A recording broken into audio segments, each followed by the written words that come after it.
In the opening scene, a group of pirates are seen resting and relaxing after a successful raid. One of them walks deeper into the forest to relieve himself, when he spots a strange metal mask on the ground. Upon investigating further, he stumbles upon a dark cave. He curiously ventures inside to explore, but the ground beneath him suddenly trembles, causing him to be sucked into a hole.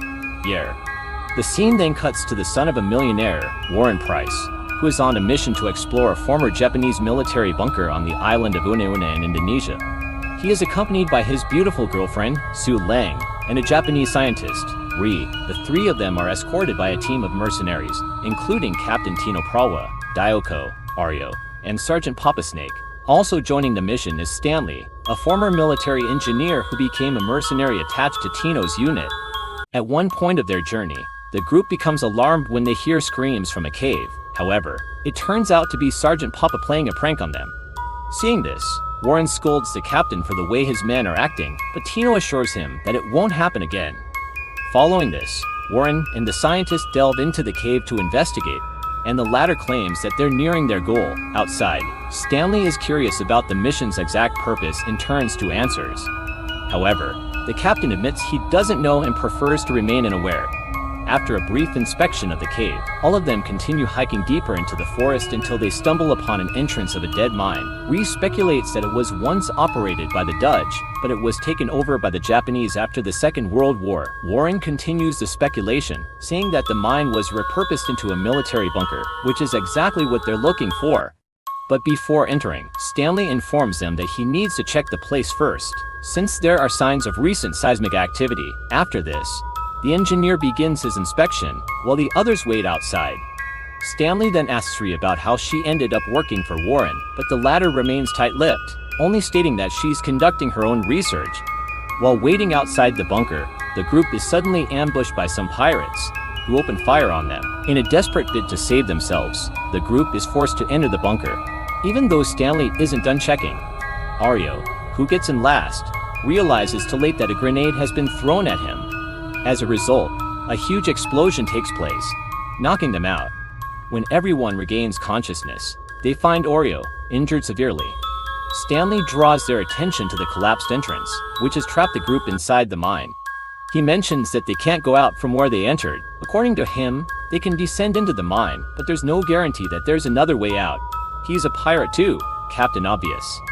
The group soon gets into an argument regarding whether their encounter with the pirates was a coincidence.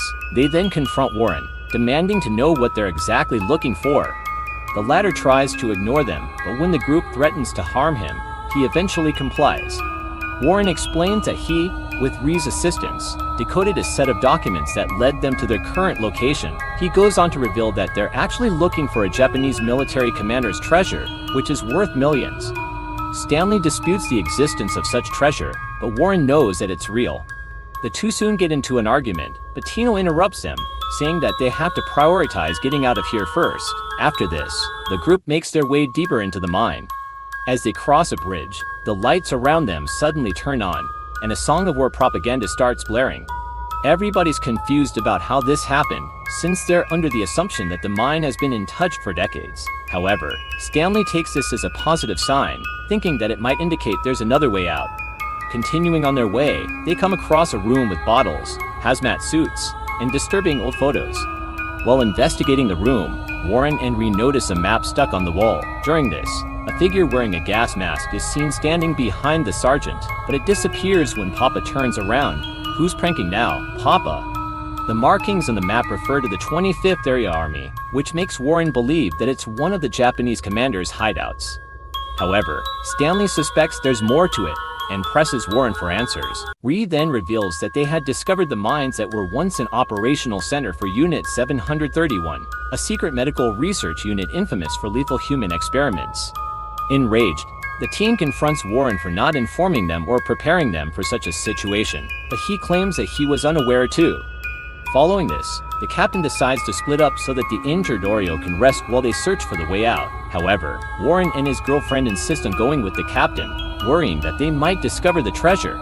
As a result, Captain Tino, Sergeant Papa, Warren, and Su Ling set out to find an exit, while Gyoko, Stanley, and Ree remain behind with Ario. A short while later, Tino's group stumbles upon another room containing cages. There, Warren discovers a helmet issued by the Australian government, indicating that those held in the room were prisoners of war. Meanwhile, Aryo, who is resting on a pallet bench, hears a scraping noise. He sits up to investigate and is shocked to witness the ground shifting. Before he can alert the others, a hand suddenly grabs his leg and pulls him down into the hole. As the others rush to help him, they catch a glimpse of a mutant who quickly runs away. Stanley then demands answers from Rhea about the creature, but she is also clueless like him. Despite the uncertainty, the three of them jump into the hole to pursue the creature into the tunnels. Shortly after, Rhea comes across a grim sight. Aryo's body lying lifeless with his throat slit and eyes without pupils. Stanley consoles her and urges her to keep moving for their safety, but as soon as they turn around, Stanley is suddenly knocked down by the gas mask-wearing figure. As Dioko searches for his team members, he stumbles upon a chamber filled with human remains, including the horribly mutilated corpse of the pirate from the beginning of the film. Moments later, the mutants start stalking him. He manages to gun one of them down, but numerous others emerge from the surroundings. Catching him off guard, a mutant hits him on the back of his head and seizes his rifle before fleeing. Dioko then tries reaching for his pistol, but another mutant attacks him, clawing at his eyes. He somehow manages to subdue the creature, but the damage has been done to his sight. More mutants surround him, so he starts firing in a random direction until his pistol jams. At this point, Dioko realizes that he's outnumbered and defenseless, so he drops his handgun and lets the creature slaughter him. His full name was Dioko Ono. On the other hand, Tino's team is in the middle of exploring a room filled with medical notes detailing the sorts of experiments the Japanese conducted at the bunker. During this, they hear one of their members screaming. Sensing the urgency of the situation, they rush to leave the room, but the door suddenly closes, trapping them inside. In the next scene, Raya and Stanley find themselves captured by the gas mask guy, who turns out to be a Japanese soldier. Holding them at sword point, he communicates with Raya in Japanese, who then translates it to Stanley. She explains how the soldier considers them to be prisoners of the Japanese Imperial Army. Despite her efforts to reason with him, the soldier refuses to believe that the war is over. Their conversation drags on for a few more minutes, and when the man is distracted, Stanley attacks and disarms him. He then removes the soldier's gas mask, revealing the face of an ashamed elderly man. After this, Rai shows him an old footage on her tablet, showing the final Japanese surrender in 1945. This revelation devastates the soldier, and he kneels in front of a body covered in the Japanese flag. Elsewhere, the other team is suddenly attacked by a mutant creature, and it stabs Warren's shoulder with a bone. Tino quickly retaliates by shooting at the creature, but it doesn't inflict any harm. This only switches the mutant's focus to Tino, and it charges towards him. Just when it seems he's going to get killed, Sergeant Papa grabs a broken metal rod and stabs the creature, ultimately killing it.